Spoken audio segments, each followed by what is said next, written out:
jornada do cliente, experiência do cliente, hoje em dia só se fala nisso, né? E eu percebo uma confusão muito grande. Alguns colegas acreditam que isso seja apenas colocar uma xícara cara de uma marca sofisticada, colocar logos na sua recepção. E não é bem por aí. E é sobre isso que eu quero falar com vocês hoje. De fato, a experiência do cliente é o que está muito em alta quando a gente fala de marketing. Mas eu quero que vocês entendam da seguinte forma. Quando a gente vai fazer um protocolo, um processo dentro das clínicas, dos consultórios, nós fazemos os protocolos de vendas, os processos de venda, e agora eu quero te convidar a fazer o caminho inverso. Não o da venda, mas sim do cliente que está comprando. Então seria o protocolo de compra. Pode parecer bem disruptivo para muitos de vocês, mas eu lhe convido a fazer essa jornada do seu cliente, do seu paciente, em todos os pontos de contato, seja WhatsApp, Instagram, telefone, enfim, nos pontos de contato que você tem relacionamento com os seus pacientes. Pois bem, quando a gente fala em colocar esse cliente no centro, eu estou falando de nós pensarmos nas vontades, desejos e necessidades dele. Quando nós temos o nosso negócio, por muitas vezes nós criamos protocolos, nós criamos procedimentos que nós queremos e não que o nosso paciente está precisando. Aqui eu quero compartilhar com vocês o que aconteceu comigo recentemente. Eu não sei aí na cidade de vocês, mas aqui em Brasília, no meu bairro, passa um carro, que é o carro da pamonha. E esse carro passou ontem lá em casa e eu não compro assim com tanta frequência, eu compro às vezes, mas não é toda vez. E aí o meu filho pediu para eu comprar, aí eu desci e fui comprar. Quando eu desci, o rapaz me cumprimentou, me chamou pelo nome, que eu já achei bem diferente, e falou: "A senhora vai querer o de sempre?" E aí eu respondi: "Sim." E fiquei esperando para ver o que ele ia me dar. E, pasme, ele me deu exatamente o que eu comprei da última vez, que eu sempre compro. E o detalhe, ele tinha um potinho, é porque aqui eu não vou ter nada para exemplificar, um potinho pequenininho assim, e ele falou que era uma degustação de uma nova receita de curau que ele estava testando. Porque a receita antiga, a receita anterior, os clientes estavam achando ela muito doce. Então eles fizeram uma adaptação, de forma que agora eles estavam entregando a degustação para que os clientes dessem a sua opinião sobre o produto. Quando acabou o atendimento, eu fiquei assim impactada, porque aquele senhor ali na sua simplicidade, na sua originalidade, ele me deu uma aula de encantamento. Primeiro, ele me chamou pelo nome. O nosso nome é a palavra que a gente mais gosta de ouvir, inconscientemente. Então, se você aí ainda não chama o seu paciente pelo nome, você está perdendo uma grande oportunidade de se conectar com ele. Esse senhor me chamou pelo nome. Depois, ele perguntou se eu queria o de sempre, ou seja, ele conhece o cliente dele. Ele me conhecia. E eu testei ele. Eu falei, sim, eu quero o de sempre, para ver o que ele iria me entregar. E ele me entregou exatamente o que eu sempre peço. Outro ponto, terceiro ponto, que esse senhor super simples me deu uma aula. Ele ouviu o seu cliente, ele ouviu o seu consumidor. Ele percebeu que na receita anterior do curau, ele estava com muito açúcar. Os clientes estavam achando muito doce. Ele ouviu, pegou o feedback e fez os ajustes necessários. E ainda gerou uma degustação. Ele mimou o seu cliente, gerou a degustação, o cliente se sente ouvido, se sente acolhido, se sente importante, e você ainda ganha um mimo, que ele me deu esse curau pequenininho para eu experimentar. Então, naqueles 10 minutos que eu fiquei ali com aquele senhor, ele exemplificou que muito livro de marketing demora páginas, capítulos e capítulos para nos esclarecer. Ele colocou o cliente no centro. E é isso que eu lhe convido. Para pensar um pouquinho e pensa se no seu consultório o seu paciente realmente é o centro, ou você que é o centro. Porque por muitas vezes a gente cria protocolos, nós criamos promoções, ou eventos, ou campanhas, que na verdade nós que estamos querendo criar aquilo, e não é um desejo do nosso paciente consumir aquilo. Então, quando a gente fala de encantamento, pensem sempre, tirem essa imagem de café chique, de xícara chique. Não é isso. Ou melhor, não é só isso. Mas pensem em se importar com aquele paciente genuinamente. Vocês sabem que na Disney, cada membro da equipe, que eles chamam de... Ai, agora me fugiu o nome. Não, eles não chamam de funcionários. Tem um nome que daqui a pouco vem à minha mente e eu falo aqui para vocês. Cada membro tem um valor em dólar que eles chamam de dinheiro do encantamento, dinheiro da mágica, algo assim. E o que é isso? Cada membro tem uma cota lá, vamos supor, $50, para gastar, para proporcionar uma experiência espetacular para os seus visitantes. Exemplo, uma criança está com um picolé na mão e essa criança deixa o picolé cair no chão e começa a chorar.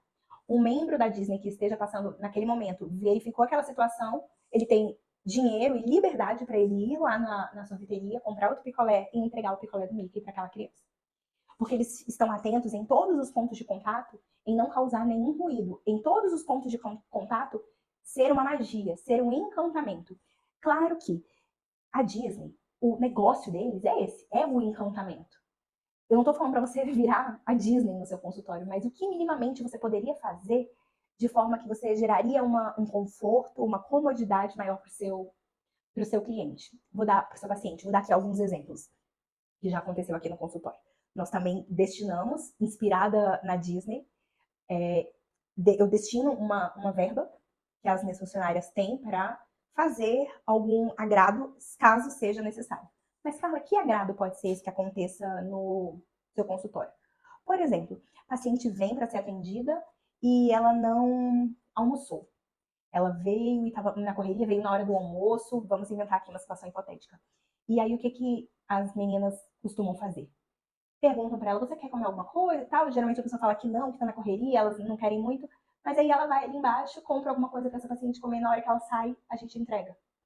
Entenderam o que eu tô querendo dizer? Uma paciente, pequenos detalhes, uma paciente vai ao lavabo e essa paciente ficou menstruada e não tem um absorvente na bolsa. Você tem um absorvente para entregar para sua paciente? Você tem um demaquilante para entregar para sua paciente tirar a maquiagem? Vocês estão prestando atenção que são nos detalhes, é na sutileza que a gente agrada esse paciente? Qual foi a vez? Vamos pensar aqui comigo. Isso não é comum, gente. Isso não é comum. Então, quem faz isso consegue se destacar, porque ainda hoje, com toda essa experiência, a jornada do paciente estando super em alta, isso ainda não é feito. Eu te pergunto aqui, qual foi a última vez que você foi surpreendido por uma marca? Mas quando eu digo surpreendido, é surpreendido, não é que ele fez o serviço bem feito, não. Você teve uma boa surpresa da marca. Vocês conseguem lembrar? Eu consigo lembrar aqui de uma. Eu tive um upgrade numa companhia aérea. Eu fui surpreendida. Realmente foi incrível. Na hora que eu fui fazer o check-in, a atendente me informou que eu tinha ganhado um upgrade para a primeira classe, sem custo nenhum, por conta de milhas, enfim, não sei exatamente o que aconteceu ali, mas eu ganhei. Achei incrível. Essa vez foi genial. E aí agora, eu sempre trago situações que nós vivemos em outros nichos. Vamos sair um pouco da nossa bolha, vamos furar um pouco a nossa bolha da saúde, um pouco da nossa bolha da harmonização facial, da odontologia, ou seja lá qual for sua área. E aqui eu te convido para você manter a sua atenção e a sua percepção muito apurada para todas as experiências que você vive em todos os locais que você frequenta. Vou dar um outro exemplo que eu vivi. Quando eu fui fazer a locação da sala, que é o meu consultório hoje, eu fui na imobiliária, e aí quando eu cheguei na imobiliária, eu fiquei estarrecida com a imobiliária. Eu imaginava uma salinha de um prédio comercial. A imobiliária era dentro de uma casa no bairro mais nobre que tem aqui em Brasília. Espetacular, com serviço de garçom. Parecia um restaurante chiquérrimo, com serviço de garçom, com uma pessoa me recebendo. Uma coisa, gente, assim, extraordinária. Eu nunca tinha visto aquilo. Eu não sabia nem que tinha esse tipo de serviço. Olha só como são as coisas. E eu, que trabalho, que estou imersa nesse segmento de encantamento, de marketing, e mesmo assim eu não conhecia uma imobiliária desse padrão. E aqui eu convido você a pensar o que você poderia fazer, gerar para o seu paciente algo que fosse surpreendê-lo, algo que fosse inesperado, que ele não esperasse por aquilo. Ficam aqui algumas sugestões singelas, mas que já pode causar um grande impacto. Você já pensou que quando você chega numa clínica, quando você chega num ambiente que você vai ser atendido, sempre tem aquela trava inicial de você chegar na secretária, na recepcionista, e você precisa preencher a ficha, não é assim? Isso é um saco. Isso quebra a experiência ao meio. Então, se a gente conseguisse, de alguma forma, evitar esse atrito de preenche a ficha, responde essas 1000 perguntas, seja a pessoa respondendo, seja a secretária perguntando, enfim, seria incrível. Uma analogia que eu trago aí a essa situação específica do paciente chegar no nosso consultório, na recepção e ser metralhado por 1000 perguntas, seria, sabe quando você vai viajar e você chega no hotel? Você chega super animado no hotel, vamos lá, uhul, tô de férias. E aí você fica numa fila de check-in, 40 minutos preenchendo coisa, o cara te dá outra ficha e preenche a do seu filho e não acha documento de não sei quem. Isso é um saco. Isso é um quebra experiência, digamos assim. Tá indo tudo bem, tá tudo fluindo. E aí vem aquele baque naquele momento. Aqui no consultório, a gente usa a estratégia de pedir todos os dados e fazer todo o cadastro do paciente via WhatsApp.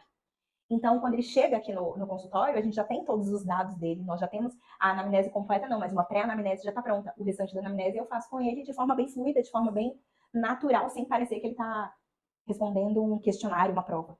Entendem? Então, aqui fica a minha orientação para vocês manterem os seus olhos bem abertos em relação a todas as experiências que vocês vivem, todos os lugares que vocês vão. A maioria dos insights que eu tenho, se não forem todos, nenhum sai de uma clínica odontológica concorrente, de uma clínica de estética concorrente, de forma alguma. Os maiores insights que eu pego são de outras áreas que em nada tem a ver com a odontologia. Então fica aí a orientação e o questionamento.